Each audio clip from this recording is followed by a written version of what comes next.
Hello students, हम lesson 3 नादान दोस्त कर रहे थे, जिसका आज हम पार्ट 4 करेंगे। हमने अभी तक पढ़ा कि केशव और श्यामा अंडों की हिफाजत कर रहे थे और उन्होंने तिनकों के ऊपर चिथड़े बिछाने का सोचा और केशव ने श्यामा को कहा, जाकर चिथड़े ले आ ताकि मैं तिनकों के ऊपर रख दूं और अंडों को चिथड़ों के ऊपर रख दूं, क्योंकि अंडे नीचे पड़े हैं। तो आइए आगे पढ़ते हैं। श्यामा दौड़कर अपनी पुरानी धोती फाड़कर एक टुकड़ा लाई। केशव ने झुककर कपड़ा ले लिया। उसकी कई तह करके उसने एक गद्दी बनाई और उसे तिनकों पर बिछाकर तीनों अंडे धीरे से उस पर रख दिए। श्यामा ने फिर कहा, हमको भी दिखा दो भैया। केशव ने कहा, दिखा दूंगा, पहले ज़रा एक टोकरी तो दो, ऊपर छाया कर दूँ। श्यामा ने टोकरी नीचे से थमा दी और बोली, अब तुम उतर आओ, मैं भी तो देखूं। केशव ने टोकरी को एक टहनी से टिकाकर कहा, जा दाना और पानी की प्याली ले आ, मैं उतर जाऊं तो तुझे दिखा दूंगा। श्यामा प्याली और चावल भी लाई। केशव ने टोकरी के नीचे दोनों चीज़ें रख दी और आहिस्ता से उतर आया। आहिस्ता का मतलब बच्चों यहाँ होता है धीरे से। तो क्योंकि आप सभी को मालूम है जिस स्टूल पर वो चढ़ा था वो हिल रही थी, इसलिए वो बहुत ही सावधानी से उस पर से उतरा। श्यामा ने गिड़गिड़ाकर कहा, अब हमको भी दिखा दो भैया। केशव ने कहा, तू गिर पड़ेगी। श्यामा ने कहा, ना गिरूंगी भैया, तुम नीचे से पकड़े रहना। केशव ने कहा, ना भैया, कहीं तू गिरा गई तो अम्मा जी मेरी चटनी ही बना डालेंगी, कहेंगी कि तूने ही चढ़ाया था। क्या करेगी देखकर।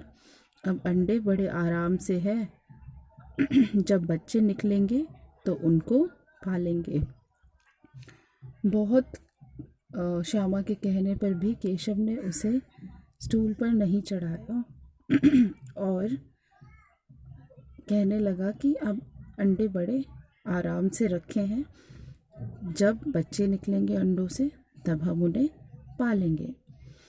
दोनों चिड़िया बार बार कार्निस पर आती थी और बगैर बैठे ही उड़ जाती थी।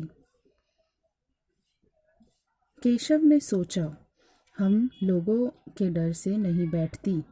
स्टूल उठाकर कमरे में रख आया। चौकी को भी जहाँ पर थी वो उसे वहीं रख आया।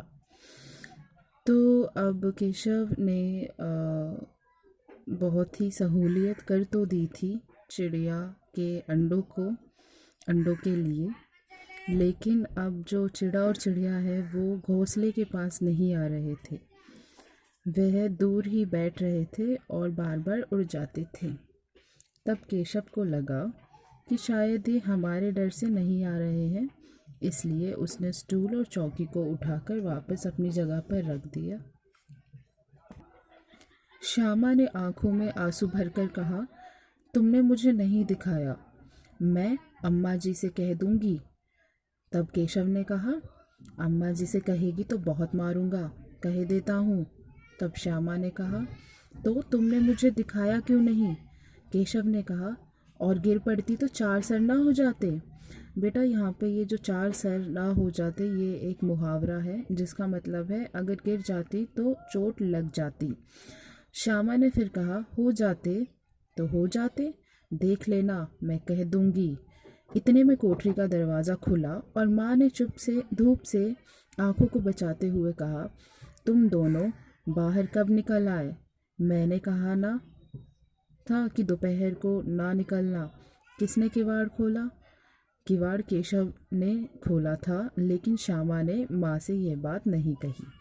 उसे डर लगा कि भैया पिट जाएंगे। केशव दिल में काँप रहा था कि कहीं श्यामा कह ना दे, अंडे ना दिखाए थे। इससे अब उसको श्यामा पर विश्वास ना था।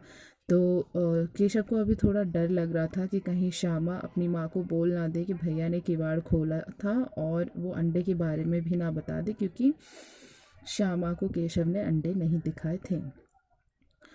अंडे ना दिखाए थे, इससे अब उसको श्यामा पर विश्वास ना था। श्यामा सिर्फ मोहब्बत के मारे चुप थी, या इस कसूर में हिस्सेदार होने की वजह से। इसका फैसला नहीं किया जा सकता। शायद दोनों ही बातें थी। हो सकता है कि श्यामा इसलिए चुप थी क्योंकि वो अपने भाई से बहुत प्रेम करती है, अपने भाई की फ़िक्र करती है, या ये भी हो सकता है कि क्योंकि वो दोनों इस कसूर में जो भी इन्होंने किया, दोनों हिस्सेदार थे, शामिल थे। शायद इसीलिए नहीं कहा, क्योंकि अगर उन्हें पता चलता, उनकी माँ को पता चलता, तो शायद दोनों को ही वो डांटती।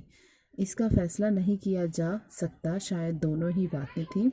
माँ ने दोनों को डांट डपट कर फिर कमरे में बंद कर दिया, और आप धीरे धीरे उन्हें पंखा झलने लगी। बच्चों को जल्दी से माँ कमरे में बंद करके उन्हें पंखा झलने लगी। इसका मतलब है कि हाथ वाला जो पंखा होता है वो हिलाने लगी, ताकि बच्चों को हवा लगे, क्योंकि गर्मी का समय था। अभी सिर्फ 2 बजे थे। बाहर तेज़ लू चल रही थी। अब दोनों बच्चों को नींद आ गई। तो बच्चों, आज के पाठ में सिर्फ इतना ही। आगे का पाठ हम अगली वीडियो में करेंगे। धन्यवाद।